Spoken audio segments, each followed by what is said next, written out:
कानून बनाया है। अब ये सब शिक्षकों को पता होना चाहिए। गेमिंग एंड गैम्बलिंग, दुर्भाग्य ऐसा है कि कहते तो गेमिंग है लेकिन हो जाता है जुआ, और इसलिए सरकार ने, और बहुत बड़ा निर्णय है ये, बड़ी बड़ी ताकतें वो कभी नहीं चाहती थी कि ऐसा कानून आए और देश में गैम्बलिंग पर प्रतिबंध आ जाए, लेकिन आज एक ऐसी सरकार है जिसमें पॉलिटिकल व्हील है और जिसके दिल में देश के उज्जवल भविष्य की चिंता है, बच्चों के भविष्य की चिंता है। और इसलिए हमने ऐसे किसी भी दबाव की परवाह किए बिना, किसको क्या लगेगा किसको क्या नहीं लगेगा की परवाह किए बिना, गेमिंग के संबंध में, ऑनलाइन गेम्स के संबंध में कानून लाए हैं। ऐसे अनेक ऑनलाइन गेम्स थे जिनसे हमारे स्टूडेंट्स प्रभावित हो रहे थे, पैसों के खेल चलते थे, ज्यादा कमाने के इरादे से लोग पैसे डालते थे। कुछ जगह से तो मुझे रिपोर्ट मिलती थी परिवार में महिलाएं, मोबाइल फोन तो सबके पास है, वो भी दिन में सब लोग घर से चले गए, क्या करे तो वो भी खेल लेती थी। आत्महत्या की घटनाएं मिलती थी, कर्जदार बन जाते थे, बहुत बड़ा, यानी परिवारों के परिवार तबाह हो गए, आर्थिक नुकसान हो रहा था।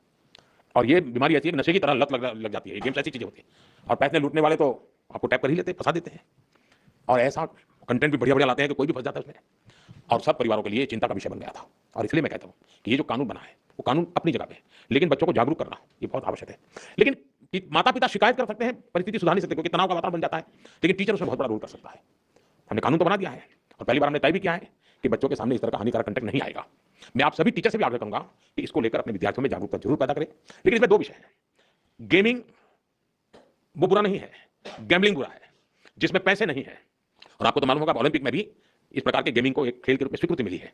तो वो टैलेंट का विकास होना, स्किल का विकास होना, उसमें जिनकी महारत उसकी ट्रेनिंग होना अलग चीज है, लेकिन ये नशा हो जाए, लत लग जाए और बच्चों की जिंदगी बर्बाद हो जाए, ये स्थिति देश के लिए बहुत चिंता का विषय है। साथियों, हमारी सरकार का प्रयास है कि हमारे नौजवान गेमिंग के सेक्टर में ग्लोबली अपने प्रेजेंस बढ़ाएं। भारत में भी जो क्रिएटिव वर्क करने वाले थे, जो अपने कथा वार्ताएं उसके आधार पर बहुत सारी गेम्स बन सकती है, नहीं हम गेमिंग के मार्केट को दुनिया में कब्जा कर सकते हैं। भारत में भी अनेक ऐसे प्राचीन खेल हैं, ऐसे कंटेंट हैं जो ऑनलाइन गेमिंग की दुनिया में धूम मचा के रहते हैं, आज ऑलरेडी कर रहे हैं, हम और ज्यादा कर सकते हैं। कई स्टार्टअप इस दिशा में शानदार काम भी कर रहे हैं। अपने स्कूलों और कॉलेजों में भी आप इसे लेकर स्टूडेंट को हर जानकारी देंगे तो मैं समझता हूं उनको एक अच्छा कैरियर ऑप्शन भी मिलेगा।